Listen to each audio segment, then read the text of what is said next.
Four store when I said that, get the power. You know. Okay. I don't want to get buffed over the goddamn head. I just think with y'all. Yeah. But I wasn't when I told you she went off and beat me pretty bad that other week. Shit like that. But anyway, what was I talking about? Anyway. Ben Shabazz said there was another person in the room.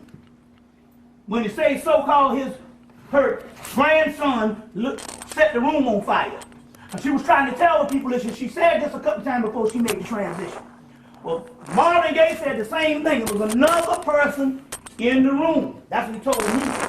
That was in November of 2003. See, I document these things.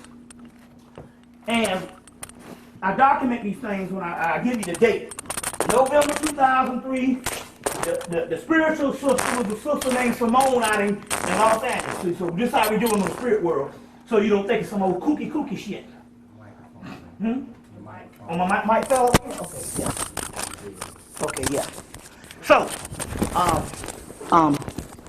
So anyway, he said there was another person in the room when his so-called father supposed to have killed him. So it's always some setup shit.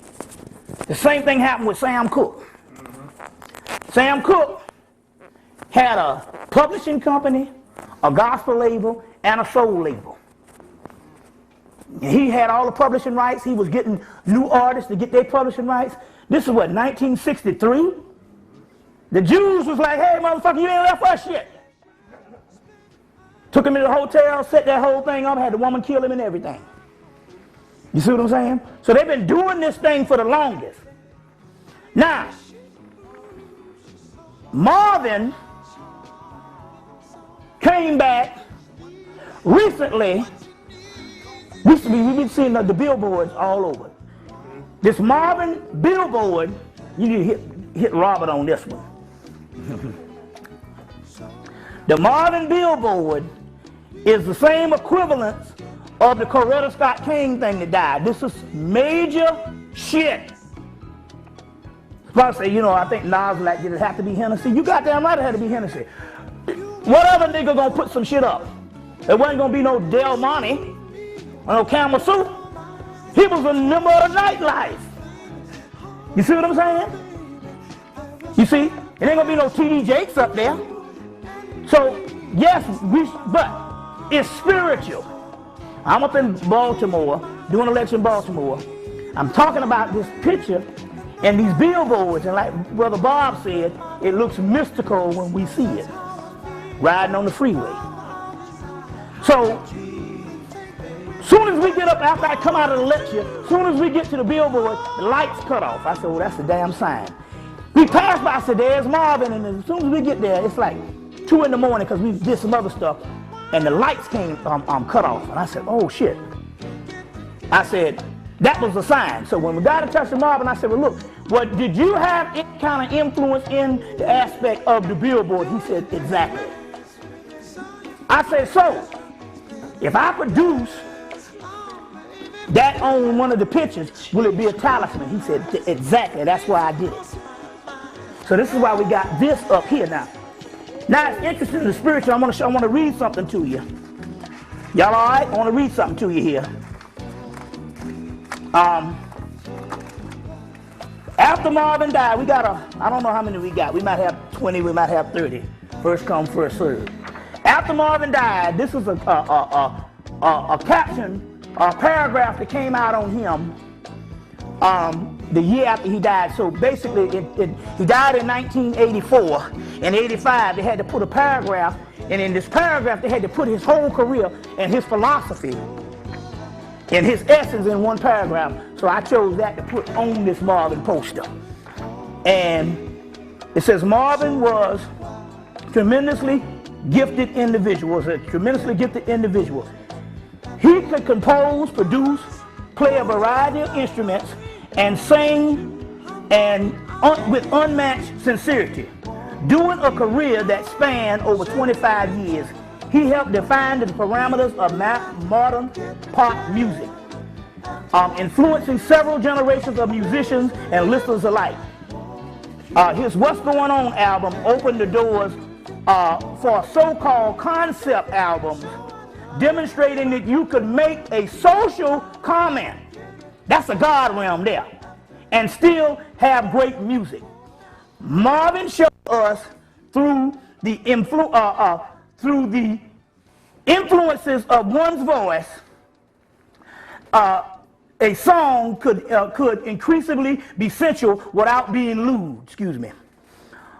Inflections of one voice. After 7 years, after a 7-year hiatus, he showed us through the persuasive and faith, perseverance, and faith, and that dreams still could be possible. So in so many words, what this thing is talking about here is they encapsulated his whole career in one sentence or one paragraph, and I put this on this particular aspect as a talisman. So what this means here is, in the spirit realm, we have to learn how to read the spirit realm and not just think that everything is just everything and things don't have anything to do with, because we've been taught based on this religion that everything has to be based on whatever religious practice you're doing, and your contemporary people around you don't have no magical qualities about them. Now, I say that to say this about the particular music, the Marvin Gaye and the Phyllis Hyman thing that went down, and I say that to say this. I'm going to give you this right now. In the ancient world, before Jesus, you had, in the Roman world, you had Mithra, which was born on December the 25th, born in the cave on December the 25th, and that's where they stole the whole Jesus birthday from. In Egypt, they also can trace Horus's birthday, December the 25th, and these are energies, because we're talking about winter solstice, you see. So they worship Mithras, but they also worship a deity in Greece, which is a form of Horus, because he's a later day form of the god Pan. So how you break it down, you got pre-dynastic Egypt. Set is the pre-dynastic god of all time. Later on, in the dynastic world, Set became evil. But Set's attributes, one of Set's attributes came to Anubis, one of his attributes came to Tahuti, and another one came to Osiris. Another one came to Horus and also Bes. These are different aspects of Set. That's why you got a deity in Kemet called Horus Set, Heru Set. Now, Heru, this particular Set character travels up into Phoenicia, and the Phoenicians is the people who actually start early Greece, and that particular entity was named Pan. But I think that Pan entity comes from a pre-dynastic form of Kemet. The point I'm trying to make here is Pan later on becomes this messianic figure that they worship a couple of hundred years before Jesus, called Orpheus. And Orpheus plays a lyre, which is this string instrument. Now the story goes that he could soothe the savage beast with this lyre. Now follow me with this. Orpheus also has this particular woman that's snatched into the underworld. Because she dies, he goes to the underworld to get her back. They tell him that he could take his woman back if he goes through the steps of the underworld and plays this lyre, which is this harp-like thing. If he plays this lyre, and if he doesn't look back, you know how these stories pop up in the Bible. Lot is fleeing the city, and they tell him to go and don't look back. See how these stories, you know what I'm saying? Like Jesus is hung up for 3 days, but yet we got a goddess named Inanna hung up for 3 days and dies for 3 days in hell, and hung on a meat hook for 3 days and then resurrect. And we get these later day stories and we think they're authentic. And that was a woman that did that shit. The resurrection was Inanna. There's a whole book, Inanna, God, a queen in heaven and earth. See what I'm saying? So now, He takes this lyre and he's playing this thing to get his woman. He go down and get his baby, and he's playing this lyre or this harp. And they said if you look back, she's gonna be snatched back into Hades. And I think he had 1 or 2 more steps and stuff, and he couldn't resist the temptation. He looked back, and his woman was lost forever. She went on back into Hades. That's the form of this god Orpheus.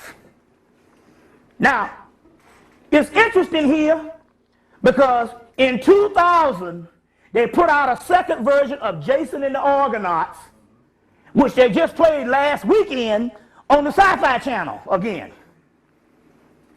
You see? In the Jason and the Argonauts, because one of the tales is Orpheus is on the boat.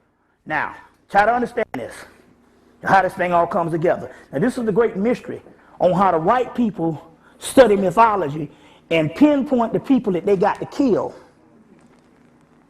Now, understand this.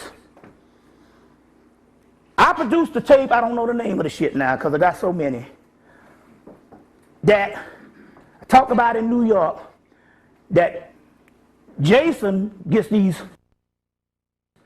50 gods or 50 champions in Greece, put them on a boat, sail to the end of the earth, Caucasus, you can get the Caucasoid from that, and to recover a golden fleece, and the golden fleece, which later on became a form of melanin and a form of our essence, the golden fleece in this land of Caucasus at the end of the earth. Well, if you're in the east, the end of the earth is America. The golden fleece is held by this riches, and when they get there, they say, no, these riches, the golden fleece, have kept our land strong, and our land has prospered based on these riches, or this golden fleece. You understand that? So, sounds like some of our energy that made America prosper. See, these mythology stories were actually prophetic in talking about, now, one of the entities that sailed to the end of the earth was Orpheus in America. So 2,000 years, or a couple of years before Greece, a couple of years before this Jesus cult springs up, they were worshiping Orpheus in Greece. Orpheus is this musician. And I said, there it is. I've been waiting for the last couple of years to find the ancient link on why they killed these people, and now I got it. Orpheus is known as the Messiah. Now it's interesting because there's a Sufi master, what's that guy's name? Something Akan. Ilya Akan said that the religion in the future will not be a religion, it will be a music. What's that beeping? What's that beeping? Oh, you want to pause for a minute? Somebody's cell phone done went crazy.